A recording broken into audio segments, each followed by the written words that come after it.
It's time for JUCO Jam, presented to you by Dream Big Athletics, hosted by Tad Slowick, an exciting new podcast bringing you all the great action from JUCO baseball. Here you'll find weekly updates from around the country, highlighting the teams, players, and coaches who impact the game at the junior college level. Everything you want to learn about JUCO baseball can be found here and on our website at dreambigathletics.com. There you'll find our weekly team rankings, the top player rankings headed into the spring, and all the news of what is happening in the game at the junior college level. On this show, you will have many guests, coaches, players who will give us insight on the day-to-day, behind-the-scenes working of junior college baseball. And now our host, Tad Slowick. Welcome, baseball fans, to the JUCO Jam podcast, brought to you by Dream Big Athletics. I'm your host, Tad Slowick. And joining us today is head coach Aaron Biddle of Wabash Valley and center fielder Richard Bonomolo. You guys had a good weekend last weekend, getting off to a good start against Dyersburg State. Won a couple games, and that's not a bad way to start. You got a big tournament this weekend in Panama City, which I think is the best tournament in all of junior college baseball. Besides maybe Grand Junction there. So, you got there's going to be a lot of talent there, a lot of talented teams, many of the top teams in the country. So I'm sure you're looking forward to that. Last year, Aaron, in your first season as head baseball coach, you took the team all the way to the championship game at Grand Junction, and that had to be a great experience. And he took over for a legendary coach, Rob Fernier, and, he had this program in good shape. But what are some of the adjustments you needed to make as far as, becoming a head coach instead of being the assistant?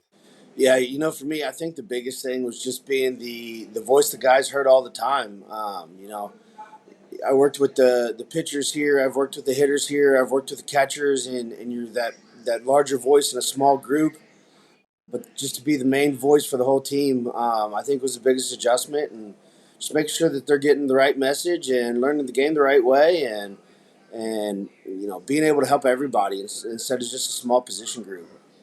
Right, and then obviously the decisions become bigger because you're the one who's making the decisions that may affect the game, in one way or another. So I mean that had to be an interesting thought process too. Absolutely. Anytime when the decisions are yours and you're making those calls, it weighs a little heavier. But it's also a fun challenge to try to be the one making the decisions and making the right decisions. I had a great mentor in Rob Fournier. Got to work with him for 7 years and learned so much from him. And just to be able to take those experiences into the new role, it's been a lot of fun. Yeah, Rob's a great mentor and great teacher. He did a lot for junior college baseball, and Absolutely. So that was just like you said, you had someone good, and you were in good hands. So For sure. tell us a little bit. Let's go over a little bit about last year too. I mean, what an exciting run in your first year. You had a good club, and they seemed to deliver at the right time. And tell us a little bit about that experience. It was a lot of fun. I don't think you can ever script up something happening the way last year did. But we had such an amazing group of kids. I've told a lot of people this, and I swear to this, but that team was not the most talented team I've ever coached. But the one thing that they did is they loved each other, and they loved being together and hanging out together, and just playing baseball together. And they told me after the season was over, they said, we didn't talk about winning games. We didn't talk about winning championships. We just talked about being together as long as we could be together. And I think that relieved a lot of pressure on them. And they just went out and played. And what an incredible ride. Yeah, it was. It was getting all the way to the championship game, and Central Florida was tough all year, and it just and it's baseball. Yep. You get into a one-game series, anything can happen, and But like I said, you got probably a lot out of it, and it's going to really help you this year going into this year. And so, talk a little bit about this year's team also. Yeah, we've got another really talented bunch. I think we've got some big bats that are gonna hit for power. We got some guys that can run on offense. We got some really good arms, and I think the biggest thing for this team is having guys like Richard and Bruce Jellison and Dalton Fivish and guys that were on the team last year that were a part of that run that can help to lead these younger guys and kind of teach them the way. And that's something they've done such a great job of through the fall, is teaching the young guys and showing them how we do things and just teaching them how to play the game. They've been really an extension of the coaching staff, and it's been a tremendous help.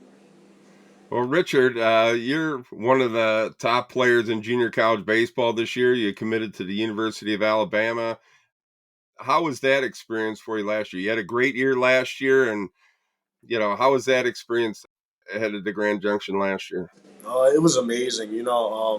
Like Bid said, playing with the group of guys I played with, it was just like my best year of playing baseball. Like, the game was the game. I had fun playing it, but like being with those guys on the baseball field, it just meant so much to me, and it just took us very far because we played for each other.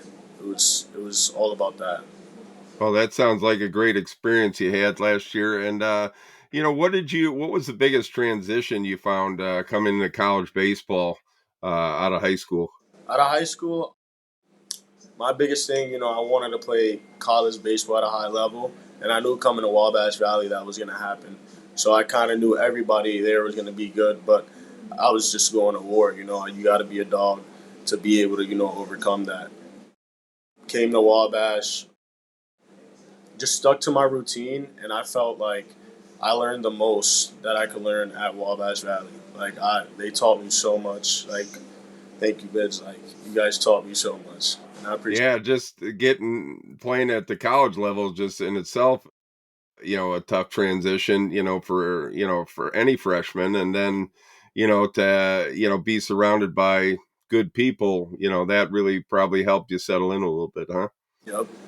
Yeah. And do you have any kind of unusual preparations or, thought process or training methods that you use that you think have helped you over this past year or so? I don't like getting into the superstition game. So like I kind of like leave all of that out. But like before games, I prepare by like listening to music and just preparing my mind because like every game is a war. So just got to go into it like that.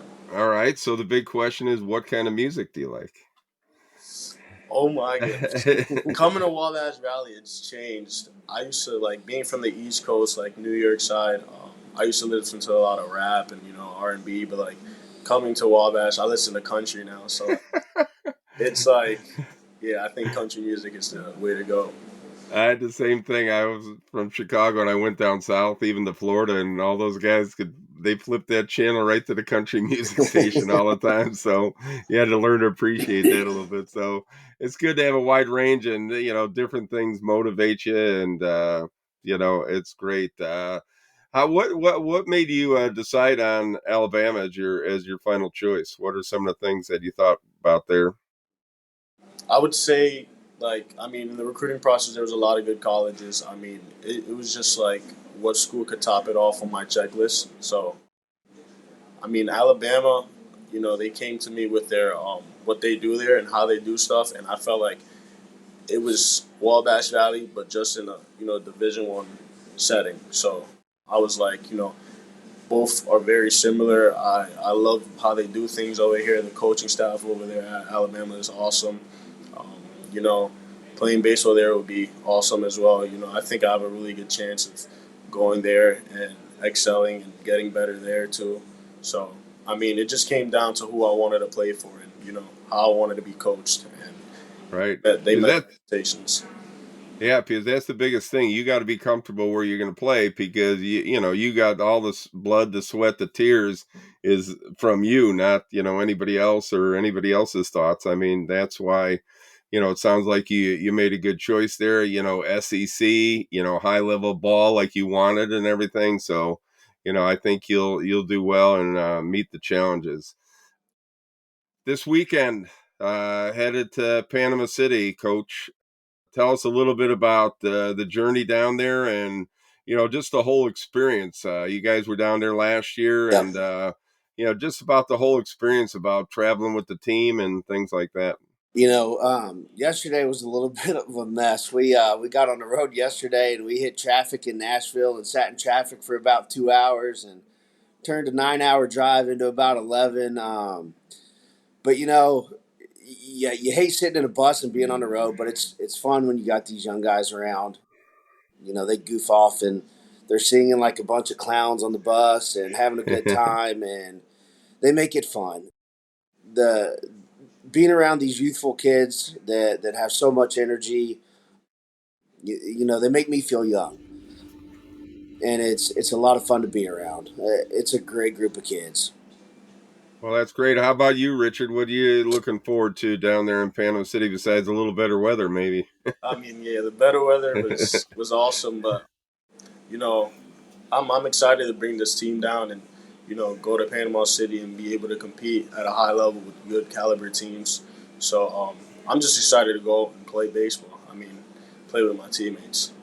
Yeah, you open up against Andrew, and I call Andrew the giant killer in that tournament. For Always sure. they come in unexpected, low keyed, and next thing you know, they got you these better teams down, and it's they're going to be a tough, scrappy bunch to play, I'm sure. Yeah, and I mean, just like they were last year, a scrappy bunch, and they put it together at the right time and ended up in Colorado with us. And Right. I expect the same thing on Friday. They're going to come out, they're going to play the game hard, play the game the right way.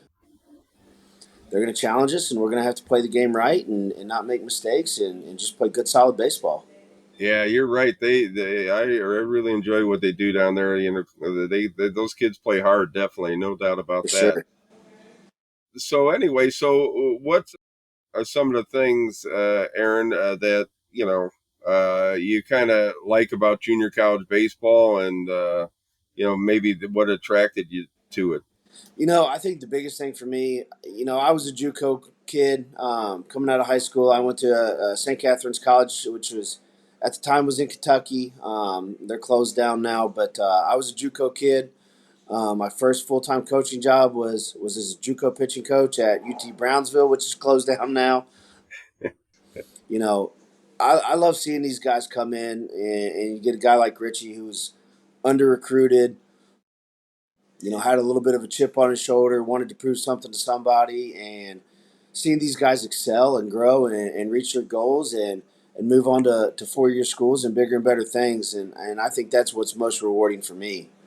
Yeah, I mean, and that's just the essence of junior college baseball. That's why I love doing it too, and being involved with you guys, because there are a lot of it's underserved, I think, sometimes, and I think a lot of the players who got overlooked for those D1 scholarships, they come in here and get into a good program like yours and get a chance to develop, and well, good things happen. Richard's on his way to Alabama. You Yeah, got several other guys who are committed to high quality D1 programs, and I just think that that's the beauty of junior college baseball. I've spent a lot of years in professional baseball, and it's all about scouting and development. And it's yeah, kind of the same way here. The way you do things, and I just commend all the coaches for the job that they do, and it's just a great thing. So, Richard, what's your? Do you have a walk-up song? Does Coach allow you to have walk-up songs, or do you guys just kind of just go up there and get it done? Yeah, he lets us get our walk up songs. So, so what's your walk-up song? So last year I did "There He Goes" by Kodak Black, and one of the lyrics that just stand out to me is like, every time you see him, he's surrounded by snipers. So I feel like like on the field, I'm the guy to you know, watch.